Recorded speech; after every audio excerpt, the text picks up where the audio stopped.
आपका business mathematics का paper है।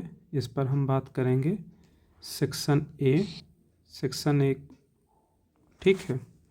में first question, define finite and infinite set with suitable example.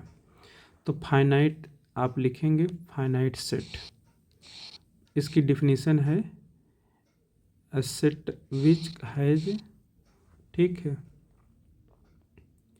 आपको काउंट करने पर, अगर आप काउंटेबल है, काउंट कर सकते हैं, तो वह सेट कहा जाएगा फाइनाइट सेट। ठीक है। एग्जाम्पल जैसे ये देखो, इस सेट बिल्डर फॉर्म में this set of all x such that X is a natural number less than 5, that is 1 2 3 4। अब इस सेट के पास काउंटेबल नंबर हैं। ठीक है। A set which has countable number of elements is called finite set. Okay. Infinite set के, अगर finite set है, countable है फाइनाइट है, अनकाउंटेबल है फाइनाइट नहीं, इनफाइनाइट है। ठीक है। अनकाउंटेबल नंबर ऑफ एलिमेंट्स, जैसे a set X such that X is a natural number. अब इसमें आप काउंट नहीं कर सकते हैं कितने एलिमेंट आएंगे, यानी कि इनफाइनाइट सेट कहा जाएगा। ठीक है। नेक्स्ट है sine of X plus Y की आइडेंटिटी लिखना है। तो sine of X plus Y की आइडेंटिटी है sine X cos Y plus cos X sine Y. Next आपको nth टर्म दे दिया है, तो n के पोजीशन पर आपको 2 रखना है। तो 2 रखेंगे तो आपका आ जाएगा 2 रखने पर an आपका है 2n प्लस 5। आप 2 रखेंगे तो a2 बन जाएगा 2 × 2 प्लस 5, यानी 4 प्लस 5, आंसर 9। ठीक है। Next 5 factorial is equal to 124, तो आपका आंसर आएगा नहीं, ये फॉल्स है। ठीक है। 5 फैक्टोरियल मतलब 5 × 4 × 3 × 2 × 1। तो इसका आंसर आपको पता है, इसका आंसर 24 होता है। अब 5 से मल्टीप्लाई करोगे तो 124 नहीं बनेगा। ठीक है। कितना बनता है? 120 बनता है, इसलिए आपका फॉल्स है। अब इसके बाद हम नेक्स्ट क्वेश्चन सेक्शन बी पर आते हैं। सेक्शन बी जो है आपका वह है वेरी शॉर्ट। ठीक है। इस 2 मार्क्स के क्वेश्चन पूछे जाते हैं। क्वेश्चन नंबर 5 आपका है सेट ए सेट बिल्डर फॉर्म में है, इसे रोस्टर फॉर्म में लिखना है। इसके अंदर जो भी एलिमेंट आएंगे वो -3 से ग्रेटर होंगे, 7 से कम होंगे, साथ में इंटीजर होने चाहिए। तो आपके कौन कौन से आएंगे? -2 -1 6 0 1 2 3 4 5 6, ये आएंगे। ठीक है। नेक्स्ट नेक्स्ट क्वेश्चन जो है आपको लिखना है first 5 terms each of the following. ठीक है। तो ये आपका पहला टर्म है, ये सेकंड टर्म है, आपका 2 है, और इसके साथ में ये आपका एक nth टर्म, और nth टर्म की डिफिनीशन है, और ये वैलिड है n > 2 के लिए, यानी इसमें हम n की वैल्यू 2 से अधिक रख सकते हैं। ठीक है। जब 2 से अधिक रखेंगे तो 3 रखेंगे, तो 3 रखने पर ये आपका हो जाएगा a3, और यहाँ पर 3 रखेंगे 3 - 1 -1 a2 -1। अब a2 की वैल्यू 2 है, 2 - 1 = 1। ऐसे 4 रख देंगे, ऐसे ही 5 रख देंगे, तो ये हमारे आंसर आ जाते हैं। नेक्स्ट क्वेश्चन है फाइंड द रेडियन, यानी ये आपका डिग्री में है, इसे रेडियन में कन्वर्ट करना है। तो 30 मिनट को पहले हम डिग्री में बना लेंगे, तो 1/2 डिग्री आ जाएगा, और ये आपका 47 है डिग्री। तो इसको लिख सकते हो आप 47 + 1/2। ठीक, ऐसे लिख सकते हो डिग्री। ये आपका हो जाएगा 95/2। साथ में माइनस चल रहा है तो माइनस लगाते चलेंगे। ठीक, 95/2। अब इसमें π/180 से मल्टीप्लाई करा देंगे, तो ये आंसर बन जाता है। नेक्स्ट क्वेश्चन है आपका 98 की पावर 5 को बाइनोमियल थ्योरम से एक्सपेंड करना है। तो 98 को आप लिख सकते हो 100 - 2, अब फिर 100 माइनस 2 का मतलब 100 प्लस माइनस 2, ठीक है। बाइनोमियल थ्योरम से एक्सपेंड कर देंगे तो आपका आंसर आ जाता है, ठीक है। नेक्स्ट क्वेश्चन है find the mean of 8 natural number, यानी 1 2 3 4 5 6 7 8 इसका मीन फाइंड करना है। बहुत ही सिंपल है, सबका सम कर दो, टोटल ऑब्जर्वेशन से डिवाइड करा दो, आंसर आ जाता है, ठीक है। नेक्स्ट क्वेश्चन आपका इनक्वलिटी से है। तो ये इनक्वलिटी है बेटा जी, इनक्वलिटी को कैसे सॉल्व करते हैं, एक साइड में x को रखते हैं, दूसरे साइड में कांस्टेंट को रखते हैं। ऐसा रखेंगे तो आपका 8 लेस देन 2x आ जाएगा। फिर 8/2 less than x, 4 is less than x, कहने का मतलब x ग्रेटर देन 4। तो x की वैल्यू जो होगी 4 यहाँ पर इन्हें इस क्वेश्चन में क्वेश्चन कौन सा चल रहा है, ये आपका क्वेश्चन नंबर 10, ठीक है। ये आपके क्वेश्चन 7 8 9 क्वेश्चन नंबर 10, यहाँ पर इक्वल का सिंबल नहीं है तो इसलिए यहाँ पर हम ओपन लगाएंगे, ठीक है। X belongs to open 4 to infinite, close नहीं रहेगा, ओपन, ठीक है। Next question number 11, question number 11 ये आपका है इनक्वलिटी से ही है। Ravi obtained 70 and 75 marks in first 2 unit test, find the minimum marks should be get in third test to have average at least 60 marks, at least मतलब greater or equal to, ठीक है, greater or equal to। तो third वाले में हम लोग late कर लेंगे कि वो x है, तो इन तीनों का सम अपॉन 3, टोटल 3 सब्जेक्ट हैं, ठीक है। 3 यूनिट टेस्ट हैं, 2 के मार्क्स हैं, थर्ड का मार्क्स नहीं है, तो टोटल 3 हैं टेस्ट, इसलिए 3 से डिवाइड।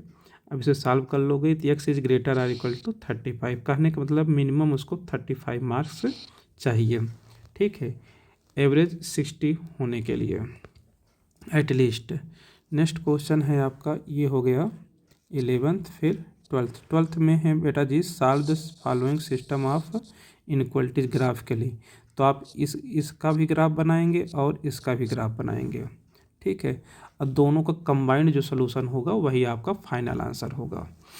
तो पहले तो आप फर्स्ट इनक्वलिटी को आप इक्वेशन के रूप में लेके चलेंगे और इसका ग्राफ बनाएंगे। तो इसका ग्राफ आपका 0, एक पॉइंट में लेकर 0, 6, दूसरा 0, 3। तो 0, 6 कहाँ पर है, ये देखो 0, 6 और ये जो लाइन बन जाएगी ये आपकी लाइन, ठीक है। अब इस लाइन ने आप प्लेन को 2 पार्ट में डिवाइड कर दिया। अब इसमें ओरिजिन को सेटिस्फाइज कराएंगे तो ये फॉल्स होता है, तो इसका मतलब इस लाइन के आपके ओरिजिन के अपोजिट साइड में हम कलर करेंगे। अब ऐसे ही दूसरी लाइन को ड्रा करेंगे तो ये भी प्लेन को कितने पार्ट में डिवाइड कर देता है, ये भी 2। अब इस बार ये इधर वाले पोर्शन को कलर करेंगे क्योंकि ओरिजिन इसको सेटिस्फाइज कर देगा, ओरिजिन सेटिस्फाइज कर इधर वाला आएगा।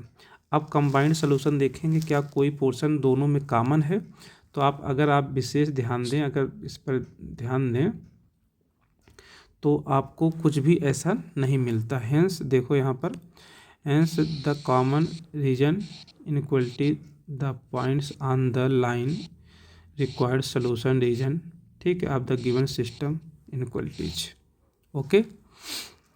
जो कॉमन पोर्शन है वही सोल्यूशन में बनता है, ठीक है। नेक्स्ट क्वेश्चन आपका ये है सेक्शन सी। सेक्शन सी में आपको क्या करना है, ये सेट का क्वेश्चन है। तो अगर इस पर आप ध्यान दें तो एक इन ए ग्रुप 70 पीपल, यानी जिसमें से 37 कॉफ़ी हैं, 52 लाइक टी, ईच पर्सन, ठीक है, like at least one of the 2 drinks, okay. कहने का मतलब हम लोग कॉफ़ी वाले को सी बोल देते हैं, सी सेट से डिनोट कर देते हैं, और टी वाले को कैपिटल टी से। तो इनका यूनियन कितना आएगा 70, क्योंकि टोटल 70 हैं, एटलीस्ट, ठीक है, लाइक कर रहे हैं। तो ये सी 37 है और टी 52 है। तो आपसे पूछ रहा है हाउ मैनी बोथ, दोनों की बात किया है। तो इंटरसेक्शन हमको फाइंड करना है। तो ये आपका फार्मूला आ गया। अब इसमें आप रखेंगे तो आपका आंसर 19 आ जाएगा। ठीक है, next question, A intersection B union A minus B equal to A, ये बात आपको दिखाना है। ठीक है, ये बात आपको दिखाना है। कैसे दिखाएंगे बेटा जी? तो ध्यान दो, लेफ्ट हैंड साइड को आप लिख लेंगे। ठीक है, अब इसमें ए माइनस बी को लिखा जा सकता है ए इंटरसेक्शन बी डैश, ये आइडेंटिटी है, ये प्रॉपर्टी है। ठीक है, ए माइनस बी को लिखा जा सकता है A intersection B dash. A minus B का मतलब होता है ए नॉट बी, और इसका मतलब होता है ए एंड नॉट बी, एक ही बात है। तो ऐसे ले सकते हो। अब ये डिस्ट्रीब्यूटिव लॉ को फॉलो करता है, तो इसलिए आप ऐसे लिख सकते हैं। अब बी यूनियन बी डैश आपका यूनिवर्सल सेट होता है, और यूनिवर्सल सेट का ए के साथ इंटरसेक्शन करने पर ए आ जाता है। इस तरीके से ये प्रूफ हो जाता है।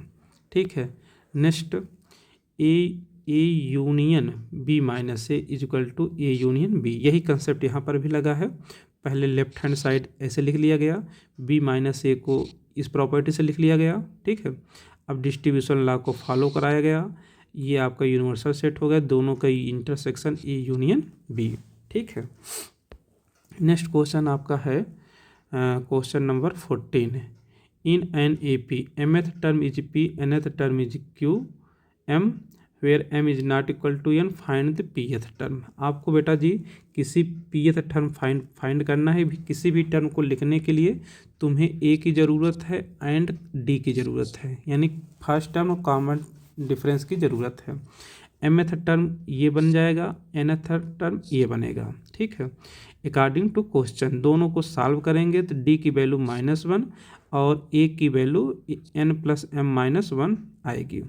अब nth pth टर्म आप लिखेंगे, pth टर्म मतलब AP is equal to first term plus number of term यहाँ p है, p -1 मल्टीप्लाई d। a की वैल्यू ये आप यहाँ पर रख देंगे और d की वैल्यू -1 रख देंगे, तो ये आपका pth टर्म आ जाएगा n plus m minus p। Okay, next question, sine square π/6 plus का square π/3 minus tan square π/4 equal to 1/2।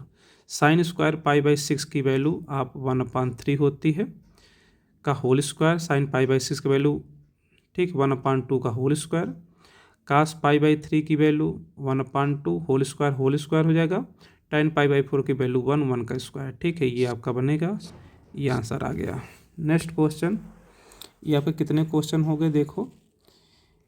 ठीक है, OR वाला भी आपने कर लिया, ये AP का हो गया, ये इसका क्वेश्चन है। अब हम 16th क्वेश्चन पे चल रहे हैं, n factorial upon r factorial multiply n minus r factorial.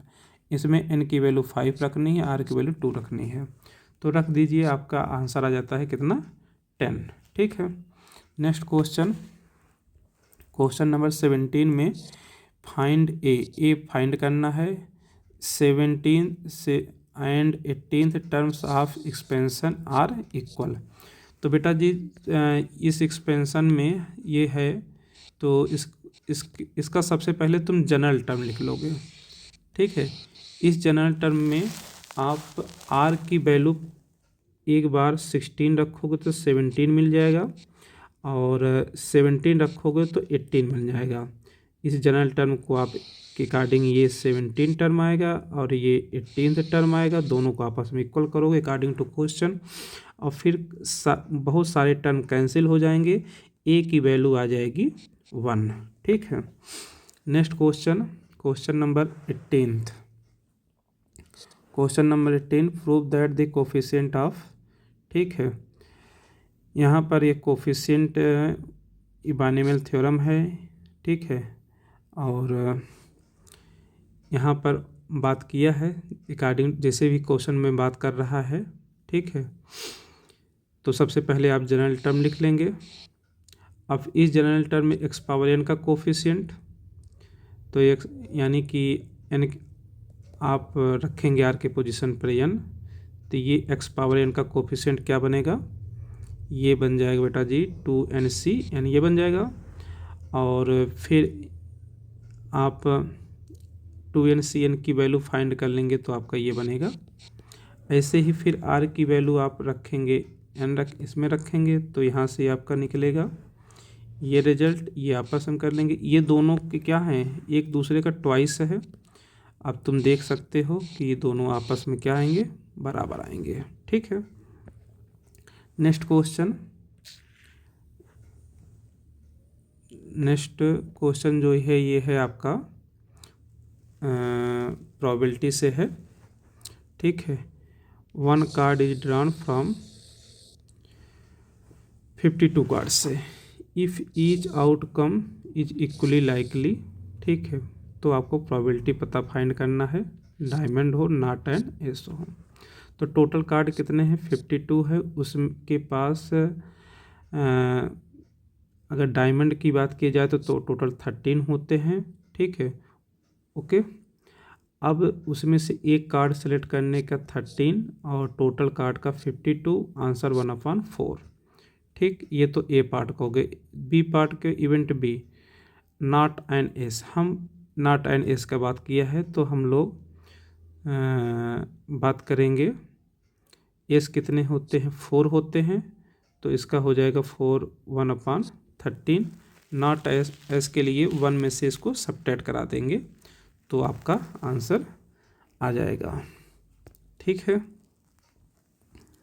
पहले तो एस का निकाल लेंगे, फिर उसके बाद नॉट एंड एस का। ठीक है, नेक्स्ट क्वेश्चन नंबर 20।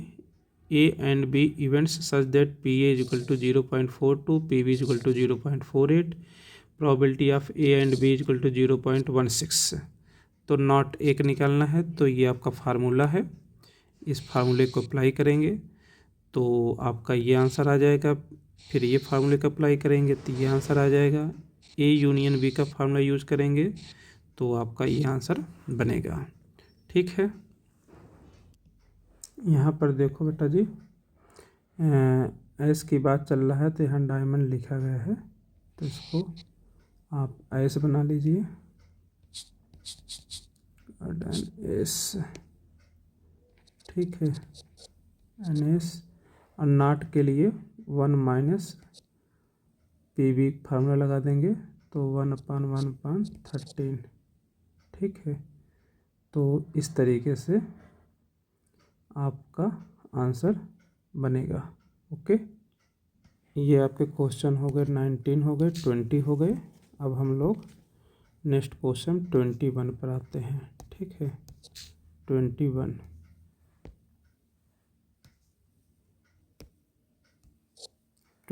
क्वेश्चन। ठीक है, 21 में आपका है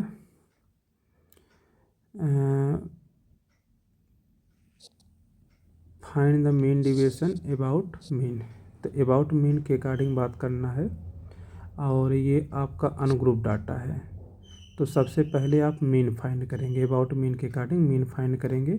मीन कैसे निकलेगा, सबका सम upon total number of observation 9।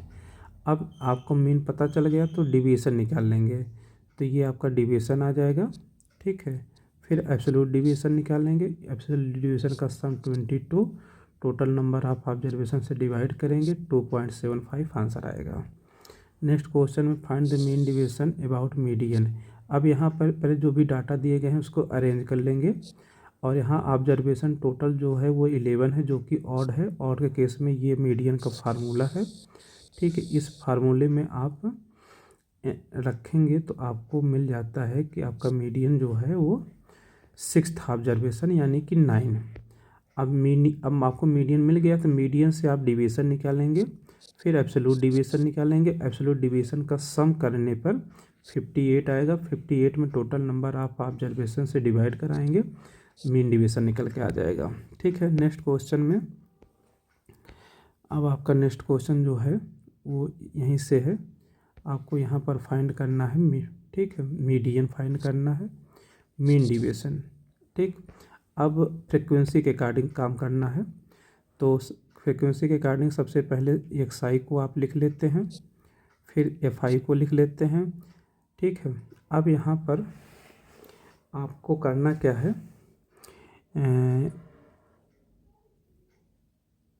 Median निकालना है तो इनका सम कितना बनेगा, 30 बनेगा, जो कि इवन नंबर है। तो इवन के केस में ये मीडियन का फार्मूला है।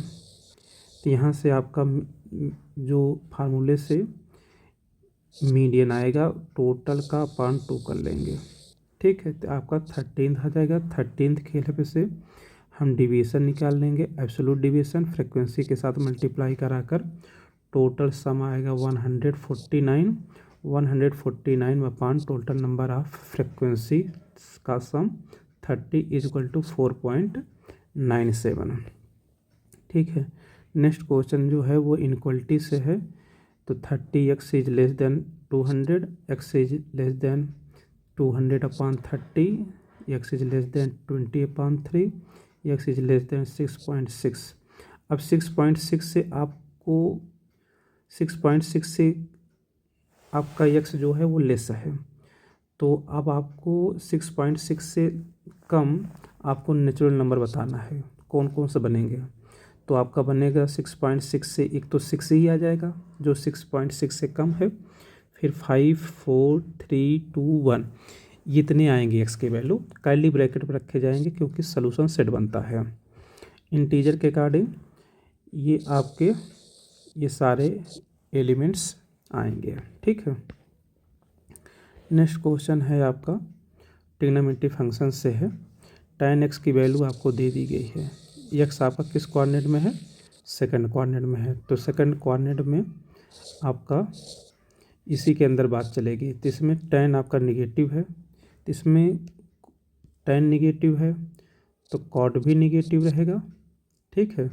इसमें आपका sec भी निगेटिव रहेगा, cot x भी निगेटिव, sec x भी निगेटिव, और आपका कॉस भी निगेटिव, ठीक है। tan cot, एक तो tan आपको दिया ही है tan, अब बचे क्या, आपका बच्चा साइन बच्चा x और कोसेक x, ये दोनों आपके पॉजिटिव रहेंगे, ठीक है। ये दोनों आपके पॉजिटिव रहेंगे, ये सब आपके निगेटिव रहेंगे सेकंड क्वाड्रेंट में, ठीक है। अब tan x हमें दिया गया है तो tan x से हम cot x बना लेंगे, आइडेंटिटी लगाकर रेसिप्रोकल -12/5। अब आपको एक आइडेंटिटी याद होनी चाहिए, cosec square x minus cot square x equal to 1। यहाँ से कोसेक स्क्वायर एक्स आ जाएगा 1 + cot square x, cosec x equal to plus minus plus minus plus minus plus minus करके लिखेंगे, ठीक है। और फिर उसके बाद इसके आंसर आ जाएगा 13/5। कोसेक एक्स आपका आ गया, तो कोसेक एक्स में मैंने आपको बताया प्लस माइनस करके आया है, आप प्लस वाला लिखा जाएगा, ठीक है। सेकंड क्वाड्रेंट बात चल रही है तो 13/5 लेंगे, आप निगेटिव वाले को इग्नोर करेंगे। कोसेक एक्स मालूम चल गया तो साइन एक्स 1/cos करके निकाल लेंगे, ठीक है। अब इसके बाद आपको ये पता चल गया है कि आपका साइन एक्स मालूम हो गया है, आपको tan x ऑलरेडी पहले से ही दिया गया था, तो अब आप cos x निकाल सकते हैं। cos x आपका -12/13 आ जाएगा, sec x रेसिप्रोकल करके निकाल लेंगे। तो इस तरीके से सबके सब रिजल्ट हमारे निकल गए, ठीक है। tan x गिवन था, अदर 5 ट्रिग्नोमेट्री फंक्शन वैल्यू बताने था, सब निकल गए, ठीक। नेक्स्ट क्वेश्चन वो ट्रिग्नोमेट्री से है, ठीक है। ये आपके कितने, ये सब क्वेश्चन आपके हो गए, ठीक है। अब हम नेक्स्ट क्वेश्चन पे आते हैं, ये है OR का क्वेश्चन है, okay. sec square 2x equal to 1 - 2x, इसे सॉल्व करना है बेटा जी, ठीक है। तो sec स्क्वायर 2x की आइडेंटिटी होती है 1 + tan स्क्वायर 2x, 1 1 से कैंसिल हो गया, tan स्क्वायर 2x, इसको आप लेफ्ट से राइट में कर, राइट से लेफ्ट में कर लेंगे, और फिर tan 2x कॉमन कर लेंगे, ठीक है। तो एक फैक्टर एक ये बन गया, एक ये बन गया, दोनों प्रोडक्ट 0 हो रहा है, केस बनाएंगे tan 2x इक्वल टू 0, तो 2x equal to n π, x equal to n π/2। अब इधर से इसको 0 करेंगे तो tan 2x + 1 equal to 0, tan 2x equal to -1 equal to -tan π/4, ठीक है।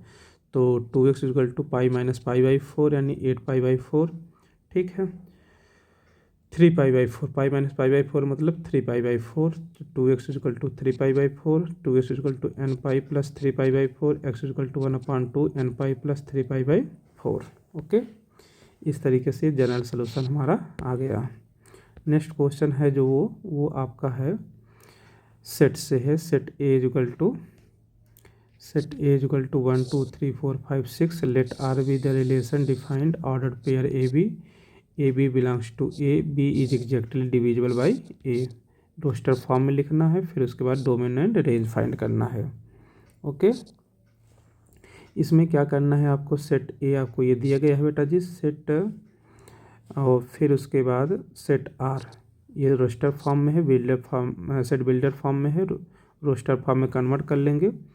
तो जो दूसरा एलिमेंट है वो डिविजिबल है पहले वाले एलिमेंट से, तो 1, 1 इसका पेयर बनेगा। ठीक है, 1, 2 बनेगा, 1, 3, 1, 4, इसमें जिसमें दूसरा वाला एलिमेंट है वह डिविजिबल है पहले वाले बी इज डिविजिबल बाई ए, इस कंडीशन को फॉलो कर रहा है। तो ऑर्डर पेयर का पहला एलिमेंट डोमेन, दूसरा एलिमेंट रेंज। ठीक, नेक्स्ट क्वेश्चन है कि सम फाइंड करना है। तो ये पहला है टर्म, ये दूसरा टर्म है, ये थर्ड टर्म है, ये फोर्थ टर्म है, ऐसे नेक्स्ट टर्म है। सम पता करना है तो इनके बीच में प्लस आ जाएगा। ठीक है, और सबसे पहले 7 कॉमन कर लेंगे, और फिर उसके बाद 9 से मल्टीप्लाई भी कराएंगे और डिवाइड भी कराएंगे। ये 9 अंदर डिस्ट्रीब्यूट हो जाएगा। ठीक है, और फिर 9 को आप 10-1, ये 100-1, 1000-1 ऐसे लिख लेंगे। ठीक है, ये इसका आ गया, इसका ये आ गया, इसका ये आ गया। ओके, ऐसे लिख लेंगे।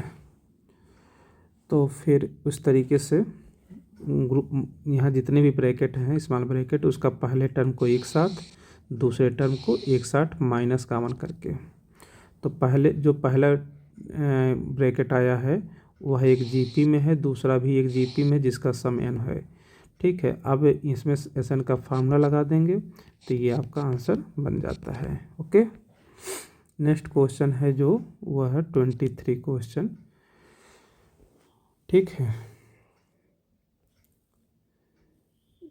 नेक्स्ट क्वेश्चन आपका देखो, ये यहाँ पर if the first and term of A G P A and B respectively P is the product of the n terms, ये आपको प्रूव करना है।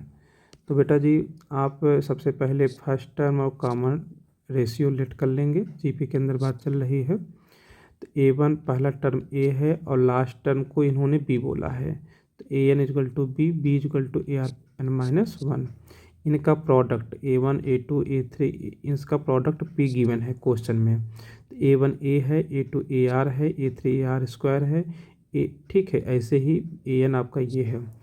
ए कितने टाइम्स है, n टाइम्स है, तो A की पावर n, R की पावर यहाँ 1 है, 2 है, 3, इनका सम ये बन जाएगा। सम करने पर यह आ जाएगा, ये आपका P हो गया। अब P को स्क्वायर करा देंगे तो आपका ये बन जाएगा। ठीक है, अब इसको इस तरीके से अरेंज करेंगे तो ये आपका ए की पावर n, ये बी की पावर n, यानी ए बी की होल पावर n। तो इस तरीके से ये हो गया। नेक्स्ट क्वेश्चन जो है वो, इसमें वेरिएंस फाइंड करना है। ठीक है, वेरिएंस, मीन और स्टैंडर्ड डिविएशन तीनों फाइंड करना है। तो पहले मीन के अकॉर्डिंग फार्मूला, एक्स बार के अकॉर्डिंग ये आपका फार्मूला है, इसके अकॉर्डिंग आपको कॉलम बनाना पड़ेगा। तो ये आपका एक्सआई का कॉलम हो गया, ये फ्रीक्वेंसी का कॉलम हो गया। फिर उसके बाद ये आपका आ गया डिविएशन डी का। ठीक है, तो जिसमें से हम एज्यूम्ड मीन करके ले लेते हैं, जैसे कि यहाँ पर 18 को लिया गया है, जिसकी फ्रीक्वेंसी सबसे ज़्यादा होती है उसी को एज्यूम्ड किया जाता है। अब ये डिविएशन निकल गया है। अब फिर यह डी आई का होल स्क्वायर कर लेंगे, फिर या 5DI कर लेंगे, इसका सम 40 आ जाएगा, या 5DI का होल स्क्वायर ये बनेगा। तो फार्मूले में सारे रिजल्ट आप रखेंगे और इस तरीके से ये वेरिएंस निकल के आएगा। इसका रूट ले लेंगे स्टैंडर्ड डिविएशन। ठीक है, अब नेक्स्ट क्वेश्चन जो है वो है the mean and variance of 7 observation 8 and 16 respectively if 5 of the observations 2, 4, 10, 12, 14 find the remaining 2 observations. तो 2 ऑब्जर्वेशन नहीं मालूम है तो हम 2 ऑब्जर्वेशन हम लोग एक ऑब्जर्वेशन ए लेट कर लेंगे, दूसरा बी लेट कर लेंगे और एक्स बार हमें ये फार्मूला है, इस फार्मूले से एक्स बार 8 गिवन है, यहाँ रखेंगे, सबका सम करेंगे तो यहाँ से ए प्लस बी हमारा 14 आएगा। वेरिएंस के अकॉर्डिंग हमारा आंसर फार्मूले वेरिएंस के अकॉर्डिंग सब कुछ सारे ऑब्जर्वेशन के स्क्वायर का सम माइनस एक्स बार आपका 8 है 64 हो जाएगा। वेरिएंस आपका यहाँ पर दिया गया है। अब यहाँ से इसको सिंप्लीफाई करेंगे तो ए स्क्वायर प्लस बी आपका निकल के आएगा 16, माफ़ कीजिए 100 आएगा। ठीक है, यहाँ से 100 आ गया ये। अब a plus B equal to 14 आ गया। अब इन दोनों को सॉल्व करेंगे तो आपको रिजल्ट मिल जाएगा। एक a की वैल्यू 6 मिल जाएगी, एक 8 मिल जाएगी। तो इस तरीके से चाहे 6 8 का हो चाहे 8 6 का हो, यही हमारे रिमेनिंग ऑब्जर्वेशन हो जाएंगे। ठीक है, नेक्स्ट क्वेश्चन जो है वो आपका है how many 4 digit numbers are there with no digit repeated. ठीक है, टोटल 10 डिजिट होते हैं, 0 से काउंट करेंगे तो 9 तक 10 डिजिट होते हैं। यहाँ पर इन्होंने कहा है कि नो डिजिट रिपीटेड। ठीक है, तो रिपीटेशन अलाउ नहीं होना चाहिए, तो आप 4 बॉक्स बनाएंगे। ठीक है, 4 बॉक्स। अब पहले बॉक्स पर आप 0 नहीं रख सकते हैं, तो यानी पहले बॉक्स को आप 9 तरीके से फिल कराएंगे और दूसरे बॉक्स पर रख सकते हैं, फिर से हमारे 9 एलिमेंट रहेंगे, फिर 8, फिर 7। तो इस तरीके से इनका मल्टीप्लाई करा लेंगे तो ये आंसर बन जाता है। ठीक है, नेक्स्ट क्वेश्चन है कि in how many of the distinct permutation of the letter miss P do the 4 I's not come together. तो यहाँ पर पहले तो हम टोटल फाइंड कर लेंगे। ठीक है, टोटल फाइंड करेंगे और फिर उसके बाद मिसपी में जो आई एक साथ हैं उसको फाइंड करेंगे। तो टोटल का आंसर आपका ये बनेगा। और जब आई कम टुगेदर, जब आई एक साथ आएगा तो उस केस में ये आंसर बनेगा। ठीक है, अब टोटल में से आप इसको सबट्रैक्ट करा देंगे, तो ये आपका फाइनल आंसर बनेगा। ठीक है, तो इस तरीके से ये आपके सभी क्वेश्चन हो गए हैं। ओके, ये भी क्वेश्चन हो गया। ठीक है, ओके।